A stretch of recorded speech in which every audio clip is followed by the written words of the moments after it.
Seriously, how much money you make? I told you, 70,000. Well, technically 72,000 last month. You made 72 grand in 1 month. Yeah.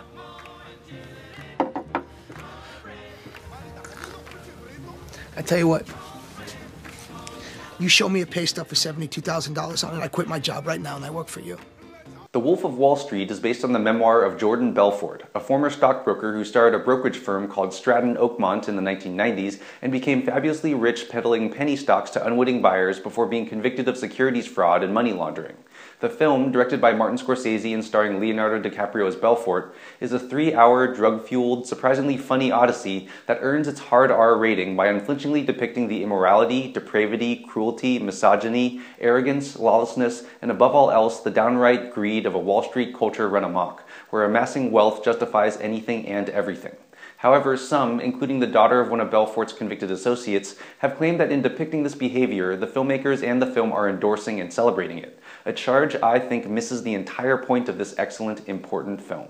First, aren't we over the idea that showing a bad behavior is the same as endorsing it? If so, I guess we should get rid of TV shows like The Sopranos, Breaking Bad, Dexter, Mad Men, as well as any movies involving the mob, heists, prison breaks, vigilantes, drug use, extramarital affairs, or any other illegal or questionable behavior, even if those committing them are never held up as being good people deserving of our admiration. And make no mistake, despite being the film's main character, Jordan Belfort is never made out to be any kind of hero. He takes mountains of drugs, cheats on his first and second wives with prostitutes, swindles unsuspecting investors, breaks the law, and endangers the lives of several people, including his young daughter. The original group of guys Belfort starts Stratton Oakmont with, played by Jonah Hill, P.J. Byrne, John Bernthal, Kenneth Choi, Ethan Suplee, Henry Zabrowski, and Brian Zacca, are described as drug dealers, idiots, and degenerates who are at least as depraved as Belfort. In fact, the only thing a person could find even remotely admirable about Belfort and his crew is their devotion to excess, the pursuit of riches, and each other. The problem isn't that the filmmakers have made the world of Wall Street debauchery look seductive, but that it is seductive, where if you can stomach the idea of screwing people over, you can live like a rock star. In that sense, the issue with The Wolf of Wall Street shouldn't be with the movie or the filmmakers, but with the world it depicts, and more importantly, the twisted, quasi-religious philosophy that fuels it.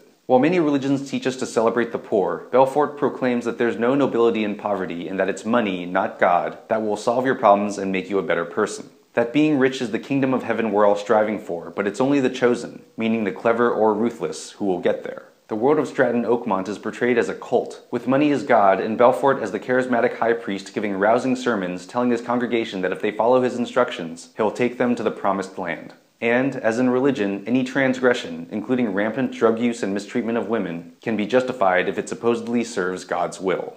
At one point, Belfort proclaims, "Stratton Oakmont is America." The Wolf of Wall Street did not create or endorse the corrupt culture and lifestyle it depicts, but simply pulls it from the shadows and puts it on display. If this inspires people to follow Belfort's example, the issue isn't the film, but the country and culture that would create anyone so greedy and depraved that they would see Belfort as someone to emulate. But the film smartly doesn't let anyone off the hook, recognizing that all of us, in our heart of hearts, would love to get rich quick and live by whatever rules we create for ourselves. Whether a movie like The Wolf of Wall Street exists or not, the world and values it portrays are very real, and the proof of it is all around us, amplified and rewarded by our own government. And that's what we should really be mad about. I'm Jonathan Kim, and this is a ReThink Review.